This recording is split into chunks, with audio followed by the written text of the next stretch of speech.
Obrigado, Joana. Eu cumprimento os nossos convidados que estiveram connosco esta tarde na primeira reunião do Conselho Consultivo, presidido pelo Dr. Francisco Balsemão, que também se juntou a nós e a quem muito agradecemos, se juntou a nós neste debate. Eu gostava de dar aqui o nosso ponto de vista, mas também naturalmente, aproveitando alguma da experiência muito recente que temos enquanto think tank.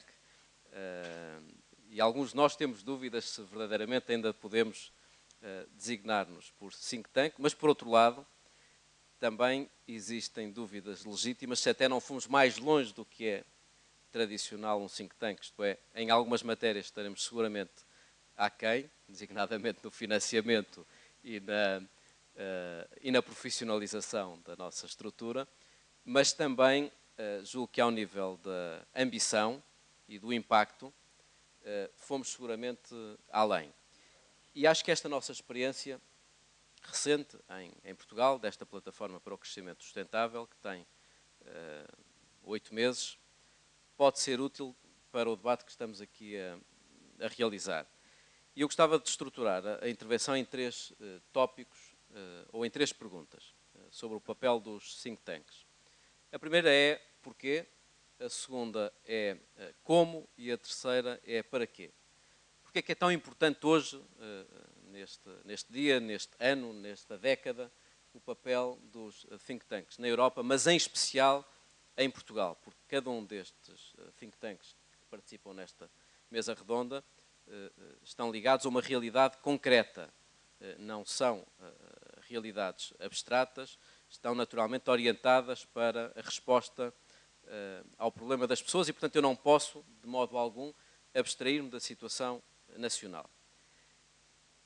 Bom, há claramente a perspectiva de que, no contexto que vivemos em Portugal, é necessário uma nova agenda, com novas prioridades, que são necessários novos métodos e que são necessários também, de alguma maneira, novas narrativas. Não é apenas uma questão de prioridades, não é apenas uma questão de agenda, é também o modo como essa agenda é transmitida às pessoas. E a verdade é que hoje há 2 ou 3 realidades que em Portugal apontam para esta necessidade, isto é, nós, plataforma para o crescimento sustentável, estamos a satisfazer uma necessidade que existe, que é o de respondermos a um problema de qualidade da democracia. Julgo que, para além das questões económicas, e lá chegarei, que há uma avaliação muito concreta quanto à necessidade de levarmos mais longe a democracia, a participação, que é verdade que os partidos são fundamentais, e como sabem eu tenho um papel partidário, mas também é verdade que nos partidos não se esgota a vida política e que muitas das pessoas que estão disponíveis e cada vez mais disponíveis para plataformas deste tipo, como é o caso dos nossos 400 membros, dos quais 80% não têm qualquer filiação partidária, algumas dessas pessoas, uma grande parte dessas pessoas, não está com disponibilidade para participar na vida partidária. E temos 2 caminhos sempre, que é o de ter uma atitude complacente, aguardar, uma lógica quase manicaísta dos que estão no sistema, porque estão na partidocracia, e dos que estão fora do sistema, ou então tentarmos, com organizações deste tipo, com ONGs, com fundações, com organizações de natureza social, trazer mais gente para a meritocracia das ideias. Isto é, fazer do debate público o primado das ideias, dar prioridade às ideias. Ora, a questão não é apenas uma questão de democracia, é também o próprio combustível dessa democracia, que são as ideias. E Portugal está num momento muito especial da sua história, em que estamos todos muito confrontados com a necessidade de encontrar boas ideias. E as boas ideias não estão apenas nos partidos. É importante que este debate seja mais abrangente. Por outro lado, é um debate mais livre. Porquê? Eu não tenho aqui uma atitude esquizofrénica, mas sei do que falo. Começar do zero, começar com uma folha em branco,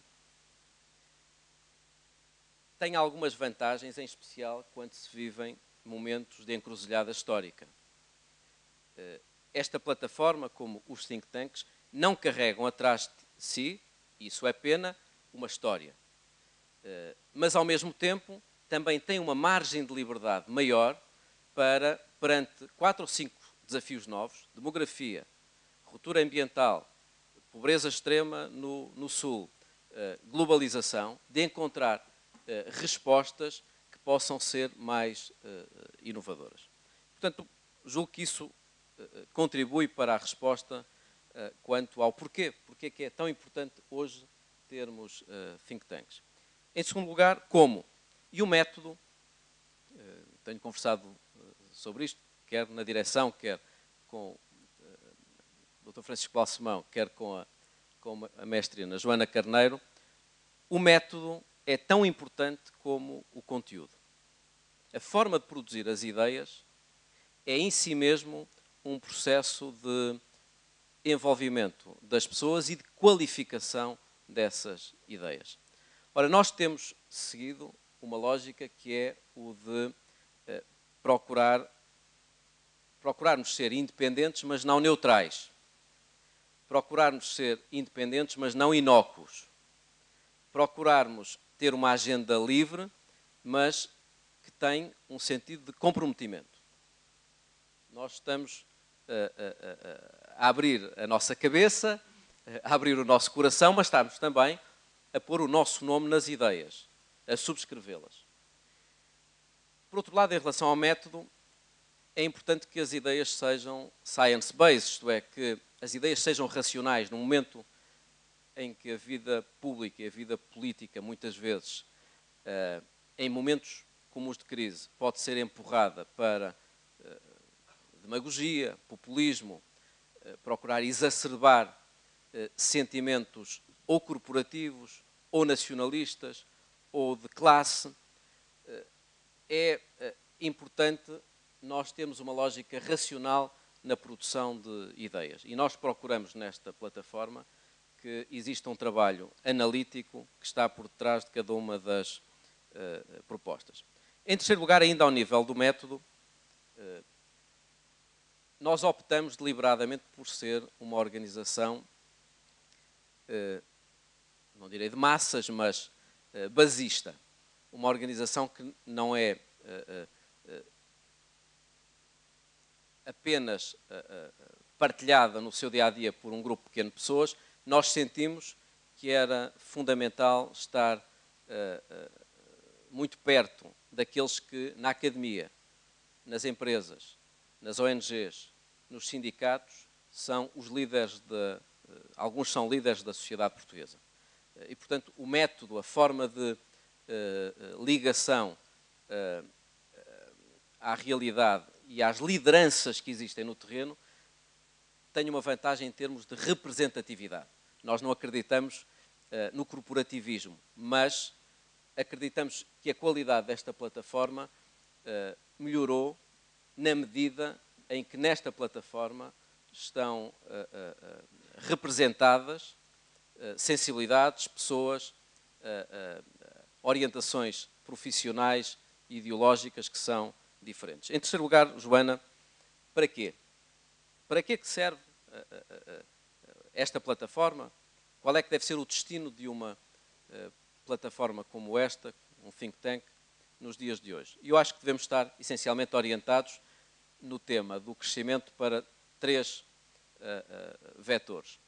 Em primeiro lugar, no plano nacional, de facto, darmos uma resposta ao crescimento e emprego. Este é o nosso tempo, é o tempo em que estamos a viver. Não nos devemos resignar pela circunstância de haver um memorando de entendimento que tenha um horizonte temporal curto, nós temos a obrigação, até geracional, de olhar para um horizonte mais longo. E isso passa pela discussão que esteve aqui a ser realizada sobre o Estado Social. Eu dei um exemplo há pouco no Conselho Consultivo que pode ser útil para ilustrar o dilema português.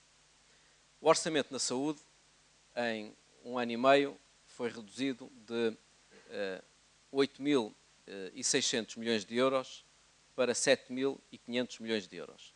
São 1.100 milhões de euros de corte, quando em todo o mundo o orçamento da saúde cresce por razões demográficas, por razões de custos tecnológicos. Portugal teve de fazer este ajustamento. É o ajustamento mais ambicioso, em termos percentuais, na Europa nos últimos 10 anos.